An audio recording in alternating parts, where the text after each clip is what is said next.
Assalamualaikum warahmatullahi wabarakatuh. Salam. Salam. Bismillahirrahmanirrahim. Innal hamdalillah nahmaduhu wa nasta'inuhu wa nastaghfiruh wa na'udzu billahi min syururi anfusina wa min sayyiati a'malina may yahdihillahu fala mudilla lahu wa may yudlil fala hadiyalah. Asyhadu an la ilaha illallah wahdahu la syarika lahu wa asyhadu anna Muhammadan abduhu wa rasuluh. Segala puji hanya bagi Allah. Kami memujinya, memohon pertolongan dan ampunan kepadanya. Kami berlindung kepada Allah dari kejahatan diri kami dan teruknya amal perbuatan kami. Barang siapa yang Allah beri petunjuk, maka tidak ada yang dapat menyesatkannya, dan barang siapa yang Allah sesatkan, maka tidak ada yang dapat memberinya petunjuk. Saya bersaksi bahawa tiada ilah yang berhak diibadahi dengan benar kecuali Allah semata. Tidak ada sekutu baginya, dan saya bersaksi bahawa Nabi Muhammad SAW adalah hamba dan Rasulnya. Ya ayyuhallazina amanu taqullaha haqqa tuqatihi wa la tamutunna illa wa antum muslimun. Wahai orang-orang yang beriman, bertakwalah kepada Allah dengan sebenar-benar takwa kepadanya, dan janganlah kamu mati kecuali dalam keadaan Muslim. Ya ayuhan nasu taqu rabbakum allazi khalaqakum min nafsin wahidatin wa khalaqa minha zawjaha wa batha minhuma rijalan katsiran wa nisaa. Wattaqullaha allazi tasaaluna bihi wal arham. Innallaha kana 'alaikum raqiba. Wahai manusia, bertakwalah kepada Rabbmu yang telah menciptakan kamu dari diri yang satu, yakni Nabi Adam. Dan Allah menciptakan pasangannya, yakni Hawa, dari dirinya, dan dari keduanya Allah memperkembangbiakkan laki-laki dan perempuan yang banyak. Bertakwalah kepada Allah dengan namanya, kamu saling meminta dan peliharalah hubungan kekeluargaan. Sesungguhnya Allah selalu menjaga dan mengawasimu. Ya ayyuhallazina amanu taqullaha wa qulu qawlan sadida yuslih lakum a'malakum wa yaghfir lakum dzunubakum wa may yuti'illaha wa rasulahu faqad faza fawzan 'azima. Wahai orang-orang yang beriman, bertakwalah kamu kepada Allah dan ucapkanlah perkataan yang benar. Nescaya Allah akan perbaiki amal-amalmu dan mengampuni dosa-dosamu. Dan barang siapa mentaati Allah dan Rasulnya, maka sungguh dia menang dengan kemenangan yang agung. Amma ba'du, fa inna asdaqal hadithi kitabullah wa khairal hadi hadi Muhammadin sallallahu alaihi wasallam wa syarrul umuri muhdatsatuha fa inna kulla muhdatsatin bid'ah wa kulla bid'atin dhalalah wa kulla dhalalatin finnar. Sesungguhnya sebenar-benar perkataan adalah kitabullah, yakni Al-Quranul Karim, dan sebaik-baik petunjuk adalah petunjuk Muhammad sallallahu alaihi wasallam, yakni sunnah yang sahih. Seburuk-buruk perkara adalah perkara yang diada-adakan dalam agama. Setiap yang diada-adakan dalam agama adalah bid'ah. Setiap bid'ah adalah sesat, dan setiap kesesatan tempatnya dalam neraka. So hadis ni hadis yang Nabi baca, hadis ni hadis yang sahih. Nabi baca ketika memulakan majlis, terutama dalam khutbah Rasulullah sallallahu alaihi wasallam. Minggu ni saya tak bawa huraian tentang apa yang saya baca ni. Kita skip sebab hari ni kita ingat kita fokus dekat topik yang kita nak ceritalah tentang jin dan syaitan tu. So format tazkirah sama je, kita ulang-ulang. Kita akan ulang dalam dua perkara yang besar ni lah, kita akan ulang banyak setiap minggu supaya dia melekat lah, dan juga nama pun tazkirah. Tazkirah ni peringatan kan. So supaya kita dapatlah peringatan, dan saya sendiri pun dapatlah manfaat dari peringatan ni. Cerita tentang ilmu, cerita tentang kematian ni, saya sendiri pun akan dapat rasa dalam sehari dua kita akan ingat, mati. Kita tengok orang meninggal, orang mati, dan kita pun setiap minggu ada pesanan ataupun tazkirah yang kita dengar. InsyaAllah daripada ulang-ulang, kita ulang benda yang sama ni, dapat bagi peringatan lah kepada kita dan ingatlah kita untuk kita bersiap selepas mati. Pendahuluan, pentingnya ilmu, peringatan kematian. Hal umum ni saya ada bawa satu benda, nak cerita pasal ayat Quran yang cerita tentang golongan Yahudi yang Allah tukar ataupun translate lah, ataupun tukar orang jadi monyet, jadi kera. Pada zaman dahulu lah, ni Yahudi yang beragama Islam lah, yang Muslim pada zaman dulu, yang mengikut syariat agama langit. Masa tu Nabi Musa AS, tapi Nabi Musa dah tak ada dah, saya ingat. Itu golongan selepas tu lah. Nombor 3, kita akan cerita tentang, sama lagi tentang jin dan syaitan. Last sekali ada soalan penutup kalau ada lah. So pergi pada pendahuluan umum, pentingnya menuntut ilmu. Daripada Muawiyah bin Abi Sufyan radhiyallahu an, Rasulullah sallallahu alaihi wasallam bersabda, barang siapa yang Allah kehendaki mendapat seluruh kebaikan, maka Allah fahamkan dia tentang agama. Hadis riwayat Bukhari dan Muslim. So anjuran pertama ni, kita nak ambil ilmu Sebab kenapa tentang ilmu ni? Sebab Allah akan bagi seluruh kebaikan, dan seperti mana yang saya selalu sebutlah, kebaikan ni kalau kita sebut tentang keseluruhan ni, maksud dia majoritinya di akhirat lah. Sebab kalau tengok nisbah dunia dan akhirat ni boleh katakan maybe 90% akhirat, 10% je dunia ni. Cuma dunia ni adalah tempat kita untuk cari bekal selepas mati.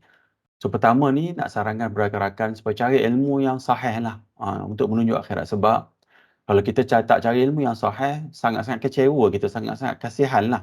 Kasihan kat diri kita kan, bila kita cari benda yang dhaif, bila cari ilmu yang dhaif ataupun cari ilmu yang palsu, tiba-tiba kita meninggal kan. Kita baru nampak, ya Allah, rupanya amalan-amalan saya ataupun ilmu yang saya ambil ni mungkin bercampur-campur, tapi 30% je yang sahih, 70% yang tidak. Dan jadi benda yang sangat-sangat penyesalan kita nanti, insyaAllah. So pertama ni, penting yang menuntut ilmu ni, sebab Allah nak bagi seluruh kebaikan ni, kita nak cari yang paling sahih. Sebab faham agama ni, kata kunci ni faham kan, faham agama ni takkan nak faham palsu kan. Faham ni takkan faham dhaif. Takkan kita faham yang dhaif tu boleh. Tak betul lah. Seperti mana yang saya sebut kan, yang analogi, orang yang berdiri atas satu dahan yang dah mati, yang tu yang either palsu ataupun dhaif kan. Berbanding dengan orang yang berdiri atas dahan pokok yang memang hidup, kayu dia. Yang hidup tu adalah yang sahih lah. Jadi kita nak ambil ilmu, kita nak faham agama ni, kita nak faham yang mana dhaif, yang mana sahih, yang mana palsu. Kefahaman ni yang boleh menolak kita daripada benda-benda yang tak sepatutnya kita ambil lah dalam kehidupan kita. InsyaAllah, pertama ni nak sarankan supaya kita cari ilmu dan kita faham tentang agama. Faham ni dari konteks tadi, ilmu ni ada banyak kategori, sahih, dhaif, palsu. Kadang-kadang kita masuk dalam cabang ilmu, kita dengar orang agama bersembang, dia kata kadang-kadang setengah ulama dia ambil satu pandangan tapi tiba-tiba ada dhaif. Dan orang sekarang ni dia tak boleh nak dia cuba buat assumption, dia kata ulama ni ada kaidah-kaidah lain yang dia ambil, walaupun ada dhaif. Tapi bila kita baca balik tentang, ingatlah minggu lepas lah saya baca, saya tunjuk yang pandangan imam-imam, 4 imam yang besar tu kan, semua yang nak ambil ada yang dhaif. Semua yang nak ambil hadis sahih. So macam mana mungkin kalau dia pada keadaan dia tu nak ambil yang dhaif? Taklah, maksud dia apa yang dia terima ataupun masa dia buat hukum ataupun dia cuba ijtihad keluarkan hukum tu, hadis yang sahih tak dapat kepada dia. Jadi kadang-kadang kita cuba bagi satu ruang untuk mengiyakan apa yang ulama buat, pada masa sama bagi impak negatif kepada kita lah. Dan kita akan faham yang dhaif pun boleh buat. Tu tak begitu. Kita kena ingat yang ilmu, faham agama ni kita boleh tahu bezakan mana yang sahih, mana yang dhaif dan mana yang palsu. So pertama, anjuran menuntut ilmu, fokus kepada yang sahih dan memahami dhaif dan palsu, dan Allah akan bagi kita seluruh kebaikan lepas tu. Lepas ni lah. Tapi kebaikan ni adalah majoriti kita dapat selepas mati. Cuma dunia ni tempat kita untuk menimba lah, untuk kita ambil manfaat tu untuk bekal selepas mati. Nombor 2, anjuran berdakwah. Lepas faham ni kita nak dakwah lah, insyaAllah. Daripada Sahal bin Sa'ad radhiyallahu an, bahawasanya Rasulullah SAW bersabda kepada Sayyidina Ali radhiyallahu an, demi Allah, sekiranya Allah memberikan hidayah kepada seseorang melalui dirimu, itu lebih baik bagimu daripada memperoleh unta merah. Maksudnya barang yang paling berharga. Hadis ni ada di Bukhari dan Muslim. So unta merah ni maksudnya pada zaman dulu ni mahal lah. Jarang lah orang zaman dulu ada. Dan benda tu rare lah, mahal. Cuma daripada ilmu yang kita ada ni, kita cuba berdakwah. Dan dakwah kita buat ni bukannya penunjuk aras dia orang tu berubah, maknanya kita berjaya, tak. Kita mulakan dakwah tu adalah kejayaan bagi kita lah. Kita start buat dakwah, Allah akan uji kita, Allah akan bagi pahala yang banyak kepada kita atas sebab kita dakwah atas ilmu yang kita ada. Cuma kalau tengok pada sini, bila Allah buka hati orang tu untuk terima apa yang kita dakwah, lagilah besar pahalanya. Jadi kita kena ingatlah dakwah ni kita tak ialah banyak kali jugalah pengalaman saya pun memang kita down lah kan. Macam orang faham ke down ke kan. Memang kita down sebab kita tengok orang tak berubah. Tapi cuma dalam dua hadis ni kita nak ceritanya pahala berpanjangan atas usaha kita dakwah orang, tetapi Allah yang akan bukakan hati. Daripada hadis ni pula, kalaulah orang Allah buka hati dia, Allah bagi pahala banyak kepada kita. Cuma daripada hadis ni juga kalau kita faham, maksud dia dakwah ni jalannya panjang lah. Sebab kita buat benda yang tak certain pun. Kita tengok orang tu tak tahu, kita tak sure pun dia boleh buka hati dia nak tak nak dakwah kita ni. Allah yang buka hati kan. Dan Allah bagi jangka masa yang panjang. Mungkin setahun, 2 tahun. Dan ada juga pengalaman, saya dengar dari rakan saya pun. dia dakwah orang, ada seorang tu dah lama ni 6 tahun baru dia nak fahamlah apa yang rakan tu bawa. Tapi Allah bagilah perjalanan tu pahala yang banyak kepada rakan yang berdakwah tadi, insya-Allah. So lepas kita faham agama, kita berdakwah, insya-Allah, dan pahala yang banyak dari sudut ilmu yang kita dapat ni, dan juga pahala daripada dakwah kita tu. Sebab sayanglah bila kita meninggal nanti, kita tak buat pun apa yang Allah anjurkan ataupun apa yang Nabi nak kita buat. Kita duduk dengan leka dengan diri kita je kan. Kan lepas tu orang pergi beribadat ataupun program-program agama kita ikut tanpa kita faham ni. Tanpa kita faham agama apa sebenarnya yang agama nak kan. Kalau tengok pada sini, benda lain lah. Yang lebih prioriti. Yang saya sebut tu adalah, mungkin prioriti tu ada tapi di bawah. Tapi yang prioriti teratas tu, benda-benda macam ni lah. Cari ilmu yang paling benar dan kita cuba dakwah, insyaAllah. Nombor 3 ni, ajaran berdakwah ni cuma nak tunjuk daripada konteks ujian lah. Supaya kita dapat exposure, aware, yang mana bila kita start berdakwah, akan ada ujian kepada kita. Tapi ada banyaklah dakwah ni, ada yang dakwah memang dakwah cuma untuk cerita benda yang dah ada lah. Contohnya suruh solat. Kita dakwah orang suruh solat. Tapi kalau orang tu dah solat tak apa, tapi masalahnya kalau orang tu belum solat lagi, dan akan ada resistance lah, ada tentangan daripada orang tu. Sama jugalah kalau kita cerita tentang benda yang panas kan, pada zaman sekarang ni, sunnah bid'ah semua ni kan, dia akan jadi lagi panas lah kepada tukang dakwah, dan juga yang penerima tu kadang-kadang akhlak tak terjaga lah. Tapi kalau saya tengok dari pengalaman saya, banyaknya yang receiving end tu lah, kadang-kadang dia jadi sangat-sangat tak bagus lah dalam konteks dakwah. So kita baca hadis ni daripada Mus'hab bin Sa'id, seorang tabi'in, daripada ayahnya, ia bermaksud, wahai Rasulullah, manusia mereka yang paling berat ujiannya. Baginda sallallahu alaihi wasallam bersabda, para nabi kemudian yang semisal dengannya, seorang itu akan diuji sesuai dengan keadaan agamanya. Apabila agamanya begitu kuat, yakni kukuh, maka semakin berat pula ujiannya. Apabila agamanya lemah, maka ia akan diuji setara dengan kualiti agamanya. Seorang hamba akan sentiasa mendapat cubaan hingga dia berjalan di muka bumi dalam keadaan bersih dari dosa. So hadis ni ada yang sahih. Nak ceritanya, kalau tengok para Nabi kan, ujian mereka kan, tengok Nabi, ada Rasulullah SAW sebut yang Nabi tak ada pengikut pun ada yang seorang pengikut pun ada, macam-macam lah. Dan Nabi ni ada surah Yasin yang kita baca tu kan, yang awal dulu kita pernah baca tafsir dia kan. Surah Yasin yang Allah bagi tahu dua Nabi, Allah turunkan, Allah jadikan Nabi ni untuk satu kaum tu, kaum tu bunuh Nabi tu. Lepas tu ada orang lain yang bukan Nabi, seorang tu yang ikut syariat yang Nabi tadi bawa. Kan, dan juga dia pun dibunuh, dan bila dia roh dia tengah diangkat tu, Allah rekod perkataan roh dia tu, dia kata kasihan belaslah pada orang yang lain yang belum lagi terbuka hatilah untuk terima dakwah tu. Maksudnya Nabi ni dengan orang yang bukan Nabi tadi tu, ujian dia, the ultimate ujian kepada orang yang berdakwah ni, mati lah, kena bunuh dengan orang. Maknanya tak ada ujian lain dah lah kan, lepas mati tak ada ujian lain dah, itu paling berat tu. Maknanya beratlah ujian Nabi, tapi kalau tengok daripada ujian mereka tu, apa dia? Itu adalah dakwah. So dakwah tu yang paling besar lah dalam konteks agama lah. Sebab untuk kita dakwah, kena cari faham agama dulu kan. Faham pula agama. Bila dah faham agama ni, mesti datang motivasi yang tinggi. Bila kita baca-baca banyak-banyak hadis, banyak-banyak ayat Quran ni, kita dapat letak dalam akal kita kan, memang motivasi kita ni untuk kita selamat selepas mati, ataupun ujian, ataupun untuk kita rasa nak bagi keselamatan pada orang lain yang mungkin kafir, ataupun yang mungkin syirik Muslim kan, ataupun yang mungkin banyak buat bid'ah. Kita nak dakwah dia dalam konteks nak bantu dia. So bila kita bantu, motivasi tu datang daripada sinilah. Kita tengok rakan-rakan yang lain, dan juga ramai yang memang dakwah ni memang bukan sebab harta pun, sebab dia memang nak sedarkan orang lain, tapi of course ancamannya banyak. So kalau tengok pada hadis ni, memang ancaman banyak. So Nabi kata, dakwah ni, kalaulah Nabi sehinggakan ada yang dibunuh, begitulah maksud dia. Kalau tengok orang tu dakwah sehingga dia dipenjara, dia dibunuh, maknanya kita boleh tengok daripada hadis ni, kita kata orang ni memang kuatlah agama dia, dekat dia dengan Tuhan, kan, macam tu. So kalau agama kita lemah, Nabi kata dia uji dengan sesuai kualiti agamanya. Kita pun tak dakwah orang, kita pun ilmu pun tak banyak, ujian pun lebih kurang macam tu lah, yang kita boleh lawan lah, maksud dia. Cuma bila ujian ni rendah, kita punya agama ni lemah lah.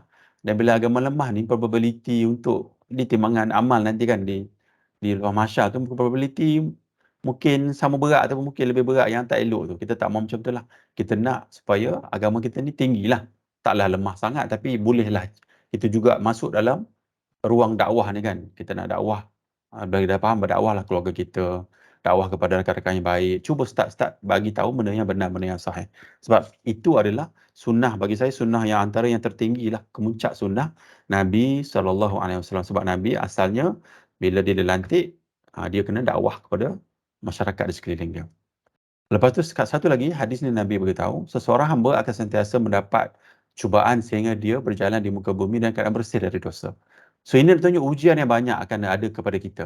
So cuma kita lah, sebab untuk saya lah juga, dan juga rakan-rakan yang lain, kita kena fikir jugalah, muhasabah kan, tengok macam okey je hidup kan, hidup saya okey kan. Dan kita pun kena letak juga dalam jiwa kita, dalam hati kita, apa ujian Allah bagi ni kan? Apa ujian saya sebenarnya kan? Ataupun kita sendiri yang jadi ujian, kita jadi orang yang bagi ujian kepada orang lain kan. Sangat menakutkanlah kan. Jadi kita tak maulah macam tu. Kita kena fikir, saya ni dalam golongan diuji ke orang yang menguji orang lain kan. So kita naklah kita ni, ialah Allah akan uji manusia tu. Dan bila kita realize, kita sedar di manakah tempat kita tu, dan kita cuba ubahlah insya-Allah. Seterusnya, saya nak baca yang last sekali, surah Al-A'raf ni, yang last nombor 3 ni, ancaman kepada mereka yang mengajar tanpa ilmu. Mengharamkan mengada-ngadakan terhadap Allah apa yang kamu tidak ketahui, yang ini berbicara tentang Allah tanpa ilmu. So ini kalau tengok, 3 hierarki ni, pertama melanggar hak manusia tanpa alasan yang benar, ni zalim lah. Nombor 2, syirikkan Allah. Nombor 3, kita buat benda baru dalam agama.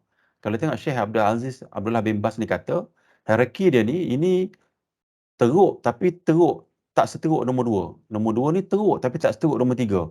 Bayangkan nombor 3 ni yang katalah ada orang cuba ubah agama kita ni, yang saya akan cerita tentang benda palsu dhaif ni kan. Dia bawa benda palsu, benda-benda yang bukan Nabi sebut pun, sebab seorang tokoh bila dia bawa benda yang bukan Nabi sebut, dia sedang merubah agama. Bila orang tu merubah agama, tengok perbuatan dia ni adalah sebenarnya lebih teruk daripada syirik. Syirik ni dah besar kan, tapi dia lebih teruk daripada syirik sebab dia merosakkan masyarakat sekeliling dia. So bila kita dah faham agama ni daripada awal ni kan, kita kata kita belajar ilmu, kita berdakwah pada orang ramai, lepas tu fahamlah ada ujian lah. Bila kita dakwah ada ujian, kita nak sabarlah, dan Allah bagilah kita pahala. Dan tengok pada last kali ni kan, supaya ujian yang kita dapat ni, bila kita meninggal nanti tak ada dosa, insya-Allah macam tu kan. Dan juga ini adalah boundary yang kita tak nak keluar. Border dia, jangan kita bercerita, saya nak baca ni lah, kita jangan bercerita tentang benda yang kita tak ada ketahui ataupun ambil benda agama yang dhaif ataupun palsu. So saya nak baca hadis yang palsu ni kan. Rasulullah SAW bersabda, bermaksud barang siapa yang berdusta atas namaku, maka siaplah tempatnya dalam neraka. Hadis riwayat Bukhari. Hadis kedua, Rasulullah SAW bersabda, bermaksud barang siapa yang berkata di atas namaku yang di mana saya tidak pernah mengucapkannya, maka siaplah tempatnya dalam neraka. Sangat scary lah, sangat menakutkan tentang agama ni. Cuma, kalaulah kita ni memanglah belajar benda yang sahih kan. Memang kalau kita biasakan diri kita dengan benda yang sahih, macam saya, ni contohlah, saya pun ada kitab. Banyak jugalah kitab yang dhaif dan palsu. Memang khas untuk hadis dhaif dan palsu je. Dan ada kitab yang memang kalau saya ambil kitab-kitab macam ni kan, saya akan ambil kitab-kitab yang ada tahqiq kat bawah ni. Sekejap saya tengok, ada tak kitab yang dia tulis tahqiq. Ada tak ni? Oh, tak ada dalam gambar ni. Oh, tak. Tak, sekejap Okey, tak ada. So, kalau beli kitab tu, biar ada yang tulis tahqiq ataupun memang sahih. Dia tulis dah sahih. Hadis-hadis yang sahih saja yang telah disaringkan. So, itu ajar kita sebenarnya. Ajar kita, bila kita belajar ilmu ni, dia ajar diri kita, kita boleh bezakan daripada kita baca benda yang dia campur aduk, kita tak tahu. Sebab pengalaman saya lah, baru ni pun saya ada dekat surau ni, saya pergi. Saya masuk tu, ustaz tu dah cerita benda yang palsu. Lepas tu dia cerita sahih-sahih, tapi cara dia cerita saya rujuk baliklah hadis tu, sebenarnya hadis tu dhaif. Tapi maksud dia macam, alamak, sebab dia orang bila bercampur ni kita tak dapat bezakan. Tapi kalau kita cuba ambil ilmu ni, memang kita belajar yang sahih dan kita fokuskan, kita belajar yang dhaif atau palsu. Jadi bila orang baca yang dhaif palsu ni, sebab kadang-kadang daripada lenggok bahasa ni, walaupun dia terjemahan, kita boleh dapat faham dah. Ini macam lain macam bunyi ni kan. Bila kita banyak baca hadis ni, kita boleh dah agak, betul ke ni macam palsu, dan kita cuba check lah. Macam tu. Okey, mukadimah kedua menuju kebijaksanaan, iaitu menuju kematian lah. Ini kita ada ambil daripada 2 minggu lepas kan. Gambar ni, gambar scary ni. Saya ambil daripada internet ni, Allah kata apa kepada kita kan. Tetapi kita ni memilih kehidupan dunia.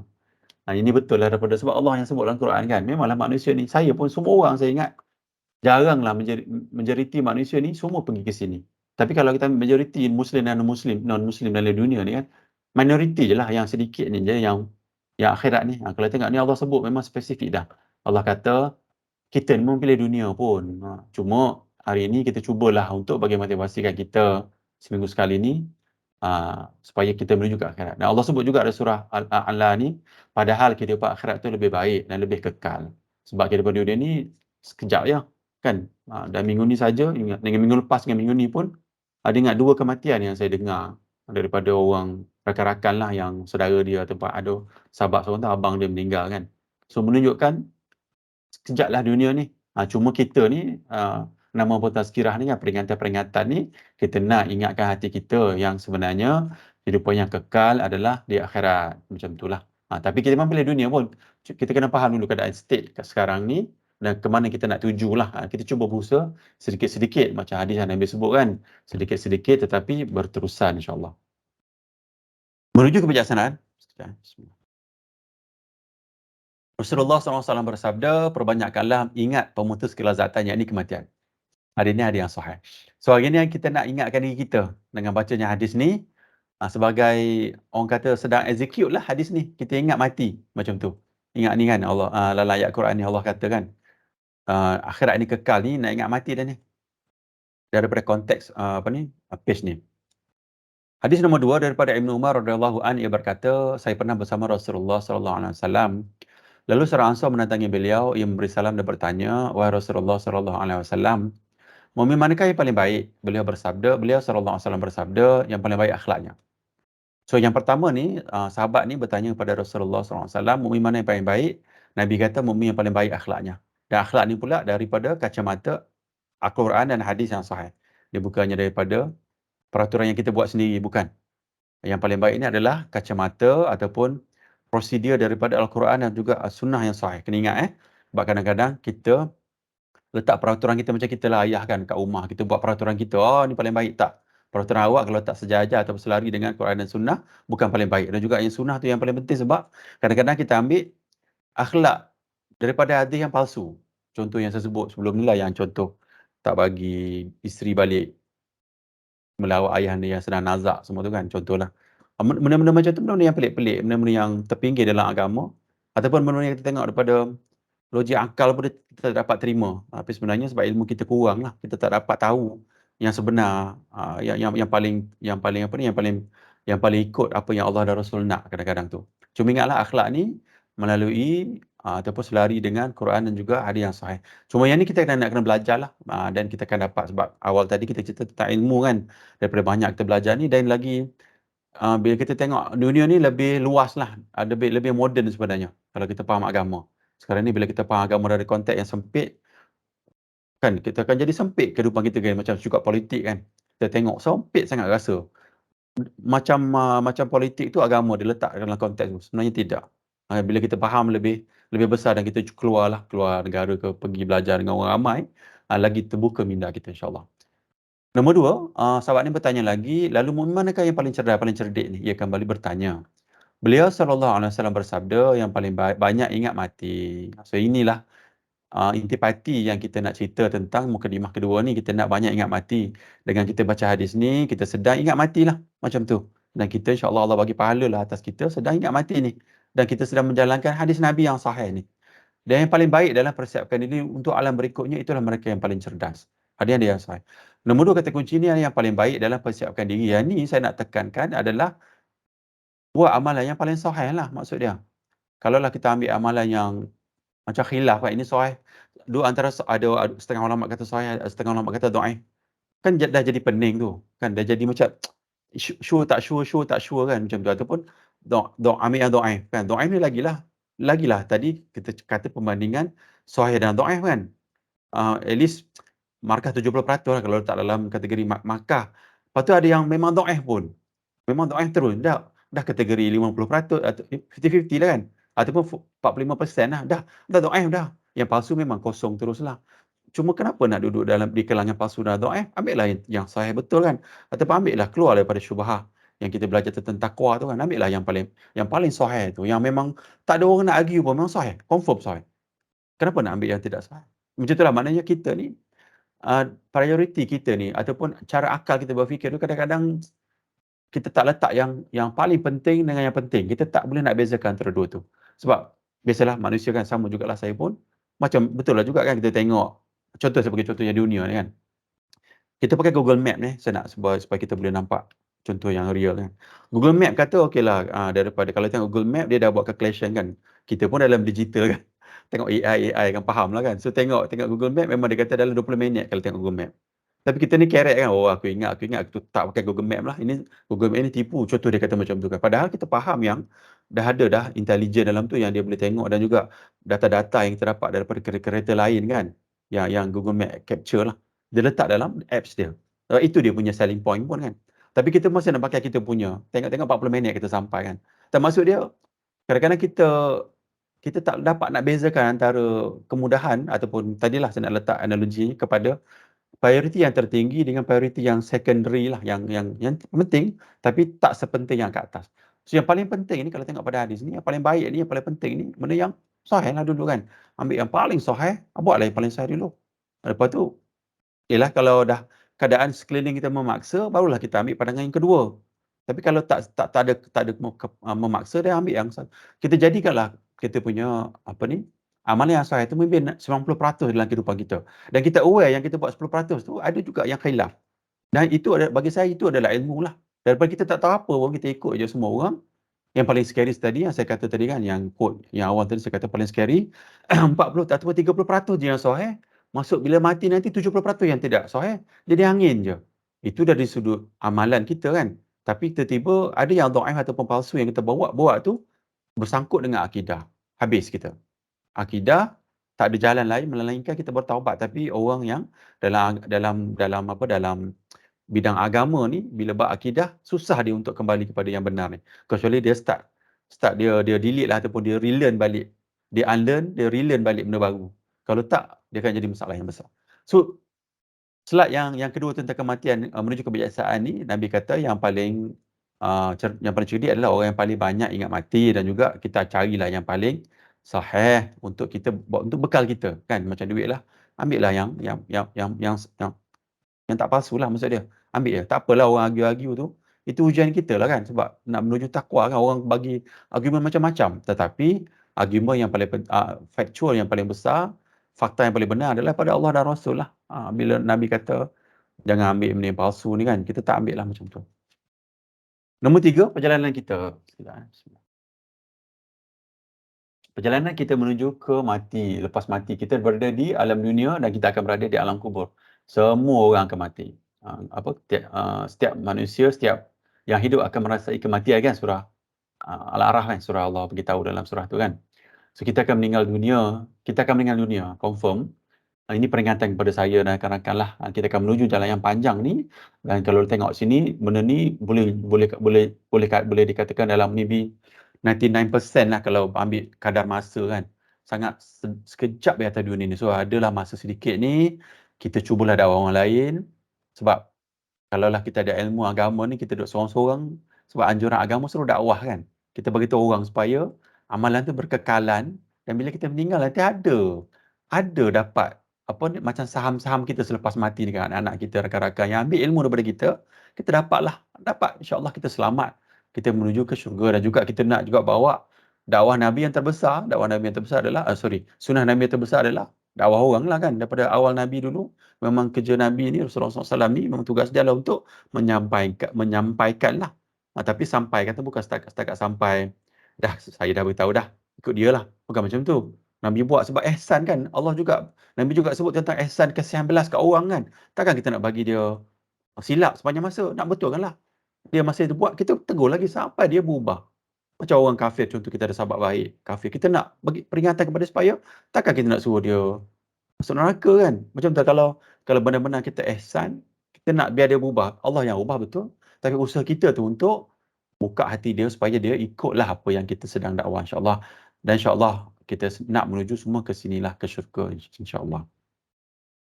Okey, saya pause kejap. Kalau ada komen ataupun nak tanya soalan ke apa dalam 2-3 saat, saya pause kejap.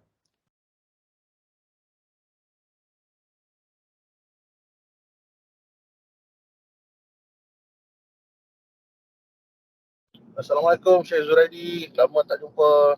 Waalaikumsalam warahmatullahi, Cik Anal. Sihat? Alhamdulillah. Okey, ada apa nak share? Saja bagi tanya khabar tu. Nanti kita sembang kejap lagi. Saya baru habis program juga ni, Yasin dekat Johor. Every week ada Yasin dengan tazkirah juga. Oh, okey. Alhamdulillah. Ni habis awal join dari sini pula. Terima kasih hadir. Okey, saya sambung Bismillah, sila. Boleh saya sambung So, saya nak cerita sikit tentang hal umum ni. Saya bawa satu ayat Quran ni sebab baru ni ada satu program saya pergi. Cuma ini dari konteks dakwah lah, kita ambil secara positif sebab kita ni buat benda tiba-tiba orang tak tegur kan, ataupun kita rasa ya je apa kita buat, padahal dalam jiwa kita rasa macam fitrah kita rasa macam ya ke ni kan. So saya nak ceritalah sikit tentang ayat yang Allah bagi tahu, Allah jadikan orang Yahudi kera ataupun monyet pada zaman dahululah. Cuma yang kita kena ingatlah, Yahudi ni adalah orang Muslim tau pada zaman mereka dulu. Ini bukan orang yang kafir tau pada zaman dulu, sebab ini adalah ini adalah kaum Nabi Musa alaihissalam. Dan sebenarnya kaum Nabi Isa pun orang Yahudi juga sebenarnya. Tapi ini adalah masa Nabi Musa alaihissalam lah. Tapi Nabi Musa dah tak ada dah lepas dalam ni. Ni kaum dia dulu. Tengok saya baca ayat ni. Dan dikatakan, tanyalah kepada Bani Israel tentang negeri yang terletak dekat laut ketika mereka melanggar aturan pada hari Sabtu. Di waktu datang kepada mereka ikan-ikan yang berada di sekitar mereka terapung-apung di permukaan air. Dan di hari-hari yang bukan Sabtu, ikan-ikan itu tidak datang kepada mereka. Demikian kami mencoba mereka atau menguji mereka disebabkan mereka berlaku fasik. Kita tengok ayat ni, Allah ni memang syariat zaman dulu, Allah bagi tahu kepada orang Yahudi ni, hari Sabtu tak boleh kerja, tak boleh ambil ikan. Dia ni memang nelayan lah. Dia orang ni memang nelayan, tapi hari Sabtu tak boleh kerja. So apa ujian Allah ni? Pada hari lain ni tak ada ikan. Hari Sabtu je banyak ikan. Macam tu Allah uji. Sebab tengok ni, Allah uji mereka sebab mereka fasik. Tengok ayat kedua ni, Allah sambil surah Al-A'raf juga ni. Dan sesungguhnya telah kamu ketahui orang-orang yang melanggar di antaramu pada hari Sabtu. Lalu kami berfirman kepada mereka, jadikanlah kamu kera yang hina. Surah Al-Baqarah pun ada, surah Al-A'raf pun ada. So, sebabkan mereka ni ingkar Allah tukar manusia tu jadi kera. Tapi dalam yang tazkirah yang saya dengar daripada ustaz saya ni, kera ni meninggal, lepas tu mereka meninggal. Dah tak ada keturunan lah. Ni nak sanggah, bukannya nak cerita manusia ni daripada kera, tak. Ini nak sanggah kalau ada syubah-syubah yang orang kata Yahudi kekal hari ni, sebenarnya kekal daripada Yahudi, tak, dia dah mati dah masa dulu. Cuma daripada apa yang saya dengar daripada ustaz saya sebutlah, peraturan dia tidak boleh bekerja pada Sabtu. Ini syariat Allah. Kalau kita ni sebenarnya sebagai hamba, bila Allah letak satu syariat tu, kita taatlah kan, kita tak adalah, maybe kita nak tanya tu pun sebab nak tanya atas sebab ilmiah, ataupun memang kita budak-budak nak tanyalah. So peraturan dia tak boleh bekerja pada Sabtu. Ujian ni Allah bagi ikan banyak pada hari Sabtu. Hari Sabtu banyak pula ikan. Kita tengok kan, Allah. So bertembunglah dalam jiwa kita ni, nak dunia ke nak akhirat. Akhirat ni Allah kata jangan kerja pada hari Sabtu. Dunia ni kita naklah ikan tu kan. Banyak kan. Apa yang berlaku oleh Muslim ketika itu, Muslim ni saya refer kepada Yahudi pada zaman dulu. Ingat, Yahudi zaman dulu adalah orang Muslim juga. Secara zahir tidak bekerja pada hari Sabtu, tapi apa yang nak buat daripada apa yang saya dengar ustaz saya kuliah tu, dia kata dia orang ni, dia orang buat macam kolam-kolam tau. Supaya dalam laut ikan banyak tu, ikan tu akan masuk dalam kolam-kolam dia orang. Dan juga dia orang letak macam pukat-pukat lah pada hari Jumaat. Dan hari lain tu macam ni, hari lain tu dia orang ambil hasil. Secara sudut teknikal dia, mereka tak kerja hari Sabtu. Takkan Tuhan marah kot sebab syariat kita, hari Sabtu tak kerja. Kan? So, dia ambil hasil tu, hasil yang dia tangkap ataupun hasil yang dia dapat pada hari Sabtu, dia ambil pada hari lain. Kalau tengok sini, ni keyword dia. Secara teknikal, manusia ni tak kerja hari Sabtu. Takkan Tuhan marah. Sebenarnya niat mereka ni memang untuk tipu Allah. Dan dia buat jaring-jaring tu sebenarnya nak menipu Tuhan. Cuma saya letak kat sini, hopefully rakan dapat faham lah apa yang nak sampai. Cuma saya letak kat sini lah, untuk kita fikir kan, adakah kita tergolong dari kalangan sebegini? Sebab Quran ni untuk kita, bukan untuk orang Yahudi. Untuk kita fikir. Sebagai contoh kan, saya baru pergi satu program lah, jangan marah lah Kita start program ni, kita doa Allah supaya Allah bagi kita rahmat, kita nak ta'abudi kepada Allah, Rabbana atina, semua kita ceritalah Allah bla bla bla bla. Tiba-tiba malam kita buat maksiat. Kita memang dalam program tu kita letak itinerary kita memang program maksiat kan, menari ke apa, menyanyi ke apa kan. Adalah jenama kan lah, dengan jenama lah, kita letak jenama whatever lah jenama, tapi dalam program tu memang program maksiat. Cuma kita cuba, saya tulis kat sini, kita fikir-fikir kan, asal niat kita sebenarnya bukan untuk cari redha Allah. Sebab kita letak dah dalam agenda kita tu memang program maksiat kan ada. Asal niat kita tu. So, jadi kita nak, sebab kalau tengok pada contoh ni memang Allah marah sangat. Sampai Allah tunjuk physical change dekat muka, dekat orang tu. Mana murka sangat Allah kepada orang macam ni. Orang yang niat dia memang nak menipu Tuhan. Jadi pengajaran daripada hal umum ni kita nak letak kat sini lah. Untuk diri kita lah, kita kena fikir juga apa yang kita buat, terutama benda-benda yang melibatkan kerja, melibatkan harta kan, melibatkan macam-macam lah. Kita tak maulah kita letak macam kita letaklah benda agama sebab kita nak suruh hati kita tenang kan. Ya, kata okeylah dah buat doa ataupun sebab adat. Tapi dalam konteks tu sebenarnya kita sedang menipu Tuhan lah kalau tengok sini. Kalau lah betul-betul program tu memang betul lah doa tu dia nak selari dengan apa yang agenda itinerary dia buat tu, memang program tu akan ikut, akan jagalah benda ni, akan tengok ini dosa ni, tak boleh ni, ini aurat ni, ini haram pakai ni, menyerupai orang kafir ni, ini tak boleh ni, lagu-lagu ni haram, contohlah macam tu lah, macam tu. Okey, harapannya mencapai matlamat, dan saya tahu benda ni sensitif sikit, cuma nak kena sampaikan jugalah harapannya jadilah pengajaran kepada kita lah, sebagai teguran kan. Dan kita ni kita ingatlah agama ni dia bukannya kata kita nak pergi sangat-sangat keras, tidak. Kita nak supaya kita berubah pelan-pelan lah, kita dapat memahami agama dan sedikit-sedikit kita cuba berubah insya-Allah. Okey, itulah umum. Ini saya masuk dalam bab awal ni, kita ada dalam 20 minit lagi ni, tentang hakikat jin dan syaitan ni kita nak cerita sikit. Sambung pada minggu lepas lah, insyaAllah sempatlah next week nanti kita akan start balik sambung hadis 40. So minggu lepas dah cerita yang ni, cuma saya nak cerita sikit lagi lah yang ni, yang gambar saya ambil ni, tapi saya rasa ada hadis ni ada yang dhaif, cuma saya baca lah sebab ni saya ambil daripada gambar ni. Perangai kita bila kita berhadapan dengan jin ataupun syaitan. Kalau tengok ayat Quran ni Allah katakan, sungguh syaitan itu musuh bagimu, maka buat macam musuh lah, macam tu. Bukannya syaitan musuh kita lari kan, ataupun syaitan musuh kita biar dia kuasai kita. Kita buat dia macam musuh. Tengok ni apa yang berlaku kepada Nabi-Nabi terdahulu dan juga sahabat-sahabat Nabi ni. Nabi Ibrahim nampak syaitan dia lempar batu.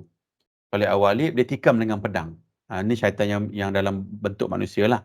Kalau tanya macam mana kita tahu, saya pun tak tahulah, tapi maksud dia orang syaitan tu akan beritahu lah dia memang syaitan lah, macam tu kan. Dalam conversation kita dengan syaitan tu dia akan beritahu lah. Ammar bin Yasir menghentam dengan batu, ataupun kita nampak hantu kan atas pokok, ambil batu baling, ataupun ambil kayu baling, kata apa hal kau ni musuh aku kan, balinglah. So jangan kasih dia kuasai kita. Bila kita tak takut dengan hantu, dia akan kuasai kita, dan tugas syaitan ni sebenarnya untuk syirikkan kita lah, untuk pecah belah kita sesama kita kan. Bila kita start takut, bila pergi katalah kita sakit ke apa, kita jumpa dengan mana tak tahulah ustaz ke apa, orang tak faham agama, dia cerita ni sebenarnya buatan orang lah, sudah kita masuk dalam permainan syaitan. Tengok apa yang Nabi Muhammad buat. Nabi Muhammad cekik leher syaitan tadi.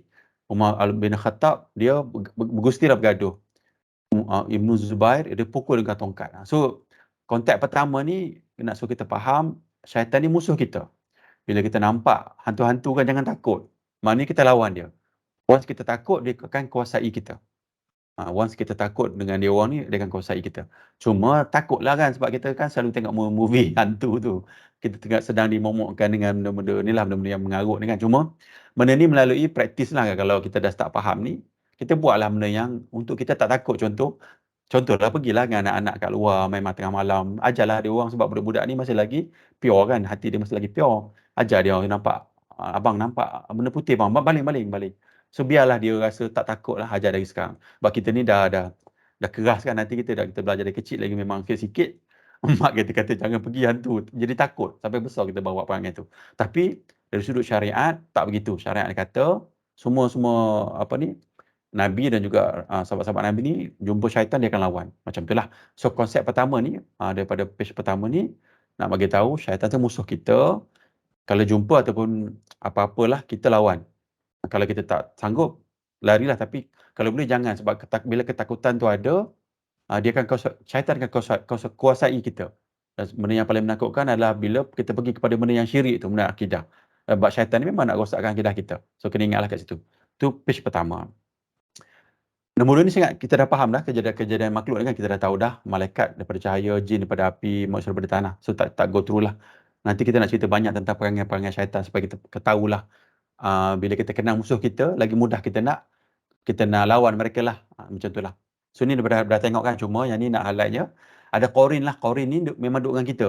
Bila kita duduk takut-takut syaitan kan, memang ada syaitan kat sebelah kita pun sepanjang masa. Pagi tandas ada, tengah solat pun ada kan. Macam dia memang ada kat sebelah kita ni. Nabi SAW bersabda, setiap orang di antara kalian telah diutus untuknya seorang Qorin, pendamping dari golongan jin. Kena ingatlah, kadang-kadang kita tengok kan, dia kata, malam tadi mimpi ayah lah cik. Tiba-tiba ayah kita meninggal, kata mimpi. Most probably Qorin dia yang datang. Qorin ayah kita yang datang. Ataupun kita tengok, nampak kat kubur tu macam ayah kita. Most probably Qorin ayah kita tu yang menyerupai ayah kita. Sebab Qorin ni duduk dengan ayah dia kan. Ataupun kita tengok ayah kita, orang yang kita sayang kan. Dia buat benda yang maknanya kita dengan ayah kita je tahu. Dia buat benda yang ayah kita je tahu. Lepas tu kita nampak orang tu buat sebiji ataupun dia cakap benda sebiji kat kita yang kita dengan ayah kita je tahu. Itu memang Qorin nak tipu kita. Sebab syaitan ni adalah untuk dia musuh kita tau. Dia nak sesatkan kita. So jangan percaya bila ada terjumpa benda pelik-pelik ataupun tiba-tiba ustaz ke orang-orang agama ataupun Tok Bomo ataupun whoever lah yang kata tahu benda-benda gaib ni, dia kata something yang kita tak tahu kan. Dia kata benda-benda yang baru yang kita pun tak tahu. Yang benda yang baru, benda-benda yang kita dengan ayah kita je tahu. Tiba dia cakap dia tahu. Dia betul pula tu.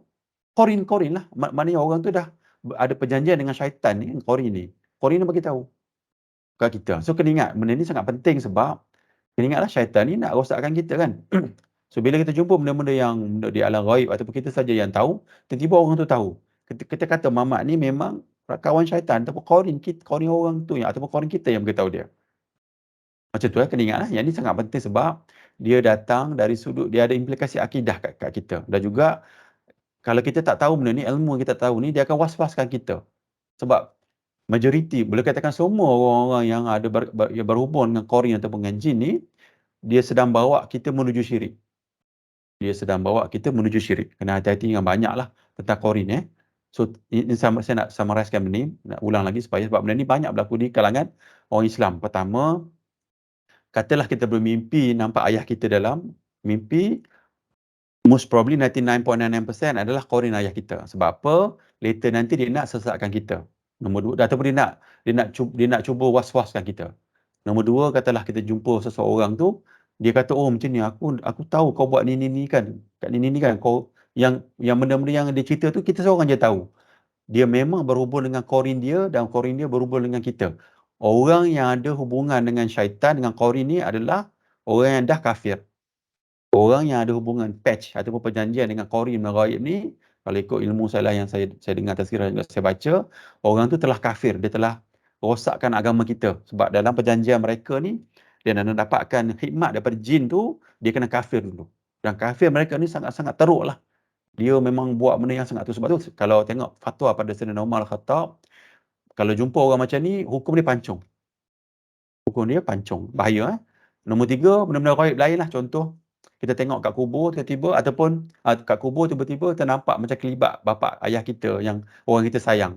Kita kata tu Qorin. Ataupun peristiwa yang kita dengan ayah kita je tahu ataupun mak kita je tahu, orang lain cerita. Itu dia ada hubungan Qorin. Sebab apa? Manusia ni bila kita takjub kat orang tu, dia buka ruang kepada benda lain. Sama jugalah, saya pernah dengar seorang ni cerita, dia katalah dalam sudut bab zikir lah, dia kata baca certain zikir ni, ribu-ribu, ratus ribu, pada habis dia baca tu, dia akan jumpa, dalam mimpi dia akan datang orang. Memang betul lah, orang tu datang dalam mimpi dia. Lepas tu dia dah terikat dengan aliran tu, aliran sesat tu. Dan juga ustaz saya sebut jugalah, seorang wanita, dia duk baca zikir lah, dia duk ikut aliran yang tarikat ataupun sufi yang tak betul ni, dia berzikir, benda yang baik kan, berzikir ratus ribu. Lama-lama, saya ingat dalam 2-3 tahun kot, perempuan tu disuruh berzina. Perempuan yang berzikir tu, yang orang dia jumpa dalam mimpi dia tu, suruh perempuan ni berzina. Perempuan tu jadi gila lepas tu. Jadi gila perempuan tu. Dan perempuan tu datang jumpa ustaz saya tu. Nak ceritanya maksud dia, sangat scary benda ni, benda yang gaib ni. Sebab tu kita buat topik ni, kena ingat syaitan ni musuh kita yang nyata, dan kita jangan bagi mereka kekuasai kita. Kita kena lawan. Tapi praktis lah. Jangan tiba-tiba, memang takut pun, saya pun takut kan. Kita praktis lama, boleh lah. Sebab benda ni kan daripada sedikit, lama dia jadi kuat lah. Macam juga kita macam buat muscle building ataupun lari, jogging kan. Lari 100 meter, jalan sekejap lagi. Lama dapatlah 5 kilometer. Dapatlah berapa kilometer. Sama juga. Ini pun kita nak kena latih tubi diri kita lah. Dan poin saya kat sini sebenarnya qarin ni sangat bahaya lah dengan syaitan tadi tu. So apa yang saya sebut tadi tu supaya insya-Allah dapatlah sedikit sebanyak bagi pencerahan lah kepada rakan-rakan yang lain. Okey, ini saya tak sebut, saya nak terus pergi kepada, ini semua dah faham kot yang tentang jin kafir, jin Islam ni kan. Jin Islam pun ada, dan qarin dan cerita pasal contoh katalah benda gaib yang buat jahat ni sebenarnya bukannya Islam, jin kafir je. Jin Islam pun jahat juga macam kita lah. Ada yang orang Islam tak solat pun ada kan. Jahat jugalah. Yang minum arak pun ada, yang ada tattoo pun ada, sama juga. Jin pun sama. So kalau kita jumpa orang tu rasuk orang lain kan, most probably jin yang dalam diri tu jin Islam juga. Cuba kita kena ingat, jin Islam ni bukannya, jenama Islam tu bukan bermaksud dia jadi macam malaikat tak. Sebab manusia ni macam tu kan. Dia melalui ilmu yang sahih baru dia boleh faham, dan juga amalan yang sahih lah. Jadi saya nak masuk dalam ada 10 minit lagi nak cerita tentang ni, perangai-perangai sifat-sifat jin ni. Lagi banyak kita faham tentang musuh kita, lagi senang kita nak tackle mereka lah. Pertama, satu ada kepala. Ni lepas ni kita akan tunjuk yang ni, yang hadis atau ayat Quran yang Allah sebut ni. Tapi saya ambil summary tu daripada benda fakta ataupun daripada dalil yang sahih. Pertama, jin ni ada kepala. Syaitan ni ada kepala. Ataupun jin Islam pun ada kepala lah, sama. Nombor 2, ada tanduk-tanduk. Ni daripada, nanti saya tunjuk. Nombor 3 ni, dia ada hati, ada mata, ada telinga. Ini apa yang dia beritahu, benda gaib ni, apa yang dia beritahu oleh Quran dan juga ada yang sahih. Nombor 4, ada suara. Nombor 5, ada akal. Ingat, jin syaitan ni ada akal, dia boleh tipu kita. Nombor 6, boleh ketawa. Jin boleh ketawa. Nombor 7, ada tangan dan jari. 8, dia boleh makan dan minum. Nombor 9, dia boleh buang air. Macam kita lah. Nombor 10, dia ada pasukan tentera dia. Tentera dia ni untuk buatkan kita sesat lah kan. Nombor 11, ada tempat bermalam. Dia ada tempat untuk dia bermalam, jin ni. Dia boleh bergerak pantas, planet ke planet, macam-macam lah. Dia orang, antara jin yang boleh bergerak pantas, ada jin yang dapat bergerak dalam badan manusia pun boleh. Ada jin yang boleh bergerak dalam manusia. Ini yang kes yang kena rasuk tu kan. Nombor 14, dapat pengaruhi manusia. Dia dapat pengaruhi manusia, dia duduk bisik ke hati kita kan. Nombor 15, dapat rasuk manusia. Samalah, dapat rasuk manusia. 16, dapat pengaruhi mimpi manusia. Dia boleh masuk dalam mimpi yang sebut tadi kan. Tiba-tiba kita mimpi, ada satu ni cerita sikit lah. Ada satu orang ni, dia sembang dengan saya lah. Dia kata dia mimpi nak jumpa Nabi kan. Tapi lah sebab tak ada ilmu kan, ni saja cerita. Saya tanya dia, janggut Nabi macam mana? Dia kata, tak ada janggut lah pula, dia kata kan. Saya kata, macam mana boleh tu Nabi pula tak ada janggut kan. So maksud dia syaitan lah tu, syaitan masuk, tapi dia mimpi bisikkan dalam hati orang tu, dia kata tu Nabi. Dia bisik-bisik lah. Mungkin dia cerita benda lain, tapi orang tu faham tu Nabi lah. Nombor 17, ada aktiviti sosial, skill tertentu, dia ada aktiviti dia sendiri. 18, jin dia dapat ditangkap. Tadi kita cerita yang Nabi cekik semua kan. Ini dalam, bila jin tu, dia jadi bentuk fizikal manusia. Ataupun dia bentuk binatang, dia boleh ditangkap lah. Kalau dia dalam bentuk gaib, tak boleh tangkap. Kan orang kata ambil botol kan, itu semua hayalan tu. Kena ingat sikit. Kita boleh tangkap dia bila dia dalam bentuk fizikal lah. 19, ada waktu kegemaran dia. Waktu-waktu kegemaran dia pun ada, nanti kita baca dalam hadis tu kalau sempat. Kalau tak sempat pun rakan-rakan boleh bacalah dalam slide yang saya letak tu kan. 20, boleh menyerupai makhluk lain. Dan tadilah yang Nabi, ada yang cekik, ada yang ketuk semua tu kan. Ada keturunan, boleh berkahwin dan juga boleh ada zuriat dia sendiri. Ada haiwan yang mampu melihat mereka. So ada 22 contoh, saya ambil daripada kitab. Saya rasa saya ambil kitab ni. Hafiz Firdaus ni. Dalam ni ada dia tunjuk summary dia, saya ambil daripada situ. So kita bacalah setakat mampu sifat-sifat jin. Cuma sebelum tu, saya nak tunjuk yang memang hukum bila kita minta pertolongan daripada jin, sama ada Islam atau kafir. So hukum ni adalah syirik. Bila kita meminta, hukum ni syirik kecil lah ni. Jalan menuju syirik. Kalau kita kata yang minggu lepas kan, kita cerita tentang bidah hasanah kan. Ada orang mesti kata boleh ni. Tapi sebenarnya hukum ni adalah syirik. Bila kita minta pertolongan selain ghaib, pertolongan ni kita minta yang ghaib hanya kepada Allah. Kita tak boleh minta pertolongan kepada yang ghaib kecuali Allah. Kalau kita minta, dia boleh jadi syirik kecil, boleh jadi syirik besar. Syirik besar ni bila kita akui yang kita minta tu, contoh kita kata jumpa jin ataupun ruh ayah kita kan, contohlah. Kita minta tolong pada dia. Dan kita rasa, kita tapi ni orang ni sangat teruk lah. Dia rasa ayah dia tu ada kuasa. Tak adalah kan. Selalunya macam jin ni pun dia kata Allah yang beri kuasa. Selalunya orang-orang yang ada perangai yang jumpa dengan bomoh ni kan, dia punya hujah dia, bukan kita nak minta, kita ni nak berusaha je, Allah yang bagi. Jumpa dengan jin kan, jumpa dengan ustaz yang minta tolongan jin, ataupun jumpa dengan pengamal perbuatan Islam yang guna jin kan. Tapi hujah mereka sama je, dia kata kita ni nak minta Allah yang bagi. Kita berusaha lah Allah yang bagi. Tapi bila dia gunakan perantaraan jin yang gaib ni, maka hukum dia syirik. Syirik kecil lah. Syirik besar ni bila dia kata jin tu yang boleh cipta semua-semualah. So contoh ni, kita ambil ciri-ciri ni, kita baca setakat yang boleh lah dalam 2-3 minit ni, yang banyak ni, supaya kita dapat ilmu. Pertama, memiliki kepala. Surah As-Saffah ni, sesungguhnya kami jadikan pokok zakum itu satu ujian bagi orang-orang yang zalim. Sebenarnya ia sebatang pokok yang tumbuh di dasar neraka yang marak menjulang. Buahnya seolah-olah kepala-kepala syaitan. So ini fakta ataupun yang kita tahu yang syaitan ni ada kepala. Nombor 2, memiliki 2 tanduk. Rasulullah SAW bersabda, janganlah kalian melaksanakan solat sunat mutlak pada waktu terbit matahari selepas subuh dan terbenam matahari selepas asar. Mana lepas subuh solat terus tak boleh lah. Makruh kan, kalau kita pun tak makruh kan. Tapi Nabi sebut ni, kerana pada waktu itu muncul 2 tanduk syaitan. So syaitan ni ada tanduk lah daripada hadis ni. Nombor 3, memiliki hati dan mata dan telinga. Allah Subhanahu Taala berfirman, dan sesungguhnya kami jadikan mereka untuk neraka jahanam banyak dari jin dan manusia yang punyai hati tetapi tidak mahu memahami dengannya ayat-ayat Allah, dan yang punyai mata tetapi tidak mahu melihat dengannya bukti kebesaran Allah, dan yang mempunyai telinga tetapi tidak mahu mendengar dengannya ajaran dan nasihat. Surah Al-A'raf ni. So dekat sini Allah bagi tahu yang memang jin ni ada mata, hati dan telinga. Syaitan ni ada mata, hati dan telinga. Nombor 4, ada suara. So 2 minit lagi kita start lah. Dalam 9:57-58 kita start. Memiliki suara dan ingatlah peristiwa ketika kami berfirman kepada malaikat, sujudlah kamu kepada Adam, maka sujudlah mereka malaikat iblis. Iblis berkata, ni jin lah, syaitan lah. Dia berkata, dia tanya Allah, patutkah saya bersujud kepada makhluk yang engkau jadikan daripada tanah? Macam itulah. Memiliki akal, ini tak ada dia punya ayat 12 sama juga. Inilah. Bila ditanyakan patutkah ni ada akal lah. Kan? Bila kita argue kan. Ni kritik lah ni. Kritis lah ni. Samalah. Kita guna ayat atas ni sebagai dalil lah untuk memiliki akal. Ketawa, menguap adalah dari syaitan ni, ada yang sahih. Maka apabila seseorang kalian menguap, tahanlah sedaya mungkin. Kerana sesungguhnya apabila seseorang kalian menguap sambil berbunyi, ingat kan kalau kita menguap, selalu memang akan bunyi kan.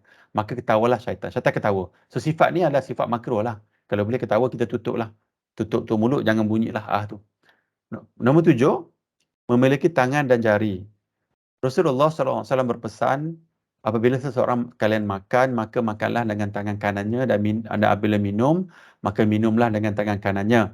Ini kerana sesungguhnya syaitan makan dengan tangan kirinya dan minum dengan tangan kirinya. Ada surah Muslim. Jelas, saya baca jelas. Makan dan minum, ini dah. Membuang air kecil. Rasulullah SAW bersabda, Rasulullah SAW pernah ditanya berkenaan orang yang tidur sepanjang malam sehingga pagi hari. Baginda menjawab, itu adalah syaitan, orang yang syaitan kencing dalam kedua-dua telinganya atau salah satu telinganya. Ni mana dia tidur, suka tidur betul ni kan. So Nabi kata sifat tidur panjang tu orang yang syaitan kencing. So mana syaitan boleh kencing.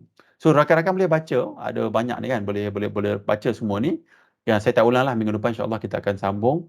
Hadis 40 lah, ada dalam 3 lagi hadis kan.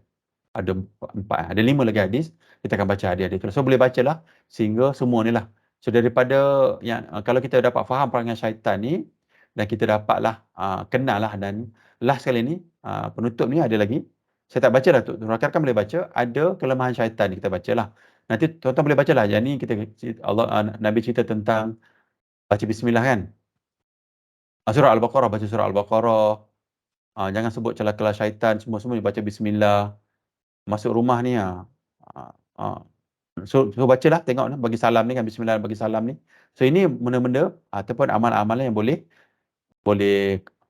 elakkan daripada syaitan. Elakkan syaitan akan ada, cuma boleh lemahkan syaitan untuk kita punya pengajaran lah, insyaAllah. So ingat, tak ada soalan perbincangan. Saya tutup kat sini, insyaAllah minggu depan kita akan sambung lagi. Tapi kita akan cerita tentang hadis 40 lah. Subhanakallahumma wa bihamdika asyhadu an la ilaha illa anta astaghfiruka wa atubu ilaik. Maha suci Allah, dan dengan memuji Allah, saya bersaksi bahawa tidak ada sembahan yang berhak disembah selain Allah. Saya meminta ampun kepada Allah dan saya bertaubat kepada Allah. Wassallallahu ala sayyidina Muhammadin wa ala alihi wasallam. Assalamualaikum warahmatullahi wabarakatuh.